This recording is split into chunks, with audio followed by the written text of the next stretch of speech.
નમસ્કાર, હાર્દિક સ્વાગત છે તમારું આજની અપડેટમાં। યાદ રાખો, આપણું ગુજરાતી જ આપણું અંગ્રેજી છે, એટલે જો ગુજરાતી ઉપર થોડું દેશો ને ધ્યાન તો અંગ્રેજીનું તમે વધારી શકશો તમારું જ્ઞાન। અને શૂન્યમાંથી સર્જન યાત્રાની આજની અપડેટમાં શીખવા જઈ રહ્યા છીએ આપણે મે બી સાથે ક્રિયાપદને આઈએનજી વાળું રૂપ। મે બી 100% બધા વાક્યમાં લેવાનું રહેશે। ક્રિયા લગાડવાની છે અને એની સાથે લગાડવાની છે આઈએનજી। ક્રિયાઓ તમને જેટલી આવડે છે પ્રેક્ટિસ માટે ક્રિયાઓ આઈએનજી વાળી લઈ લેજો। હવે ગુજરાતીની વાત કરીએ ને તો ગુજરાતીમાં એક તો બીજા સ્થાન ઉપર કદાચ નામનો શબ્દ આવશે। નોટેડ, કદાચ આવવું જોઈએ। હવે આ છે રહ્યો રહી માટે આઈએનજી અથવા આઈએનજી હોવાથી રહ્યો રહી ચાલુ ક્રિયા બતાવે। આઈએનજી હંમેશા ચાલુ ક્રિયા માટે રહ્યો રહી બતાવે। શુદ્ધ ગુજરાતીમાં રહ્યો રહી આવે અને જો આપણે રેગ્યુલર ગુજરાતી વાપરીએ છીએ તો આઈએનજી માટે ત લગાડી દઈશું ત અને ફરી પાછું મે બીના કારણે લગાડવાનું રહેશે હશે। તો ઇન શોર્ટ કેવી રીતે આ મેં તમને કહ્યું એ થાય છે એ હમણાં એક્ઝામ્પલ દ્વારા સમજાવું, પણ અંગ્રેજીની વાત કરવાની છે તો તમારે સૌથી પહેલાં આઈ વી યુ દે યાદ રાખવાનું રહેશે। બીજા ગ્રુપમાં હી સી ઇટ નામ તરીકે રિયા, રુદ્ર, એક બોય એક ગર્લનું નામ પણ તમને લેવું અથવા યાદ રાખવું પડશે। તો આ થઈ ગઈ આપણી સબ્જેક્ટની વાત।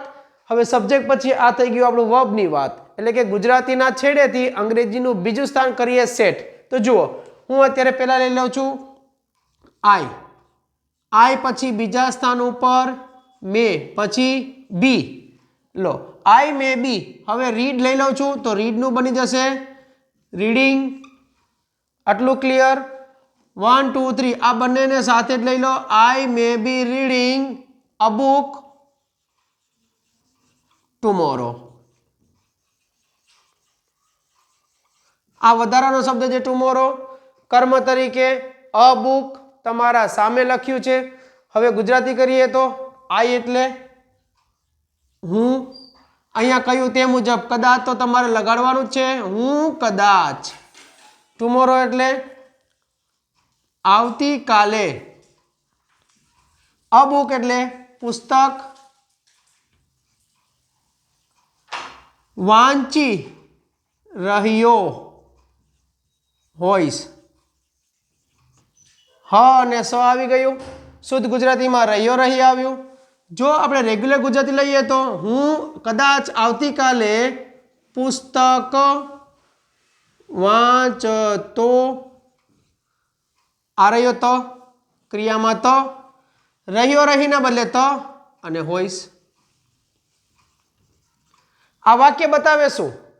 જ્યારે કોઈ વાક્યમાં સ્ટ્રોંગલી પોઝિટિવિટી નથી, શક્યતા છે, થોડીક શક્યતા છે, પ્લસની થોડીક શક્યતા છે માઇનસની, મતલબ થવાની છે અથવા નથી થવાની, બેની વચ્ચેની જ્યારે વાત કરવી હોય ને તો એવા વાક્યમાં મે શબ્દ મૂકવો પડે। મે બતાવે છે પોસિબિલિટી, શક્યતા। આપણે તો વાક્ય બનાવતા શીખીએ।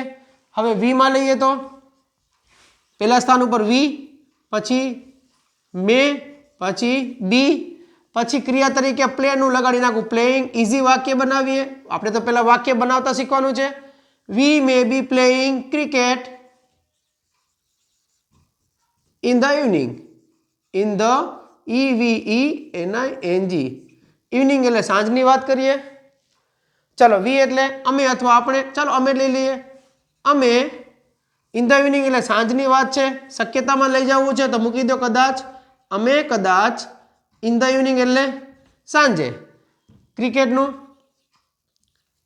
ક્રિકેટ શુદ્ધ ગુજરાતીમાં લઈએ તો રમી રહ્યા, અને મે બીનું ગુજરાતી લઈ લઈએ હસું। ચાલો એવી ક્રિયાઓ કે જે ક્રિયાઓમાં શક્યતા છે થવાની અથવા શક્યતા નથી થવાની, તો એવા માટે મે શબ્દ મૂકવાનો થાય, એના જોડે બી તો આવે જ।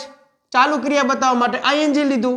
શુદ્ધ ગુજરાતીમાંથી રેગ્યુલર ગુજરાતીમાં લઈએ તો અમે કદાચ સાંજે ક્રિકેટ રમતા હશું।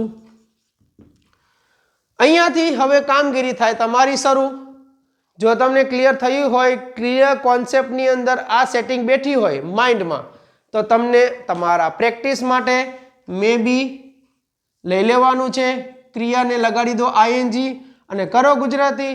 જો ન થાય, કોઈ પણ પ્રોબ્લેમ થાય છે અને વાક્ય નથી બનતું તો મને જણાવો, અપસેટ નહીં થવા દઉં.